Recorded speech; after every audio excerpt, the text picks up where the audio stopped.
আসসালামু আলাইকুম। আমি আজকে দেখাবো তাল মাখানো। তা আসলে আমি এর আগে কোনোদিন খাইনি। তা আজকে যদি না খেতাম আসলে বুঝতামই না যে মানে তাল মাখানো যে এত টেস্ট লাগে।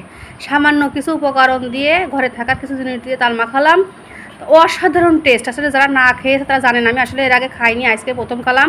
প্রথম আমি তাল কুটে নিয়ে আসিছি, মাঝখান থেকে কুটে নিয়ে এসে তুলে নিছি। তুলে নিয়ে সুন্দর করে একটু ছুরি দিয়ে ছোটো ছোটো করে পিস করে নিয়েছি। এই দেখেন, দিয়ে আমার নিজেরে বানানো কাসুন্দি। আবার এই ঝালটাও আমি নিজেই বানাই বাসায়।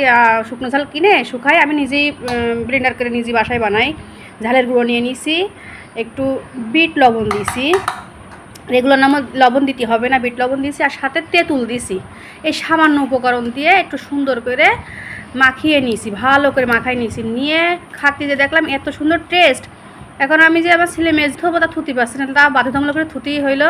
আপনারা যদি ভালো লাগে তা এইভাবে বানিয়ে খেয়ে দেখতে পারেন, খুব সুন্দর টেস্ট, এর কোনো তুলনা নেই।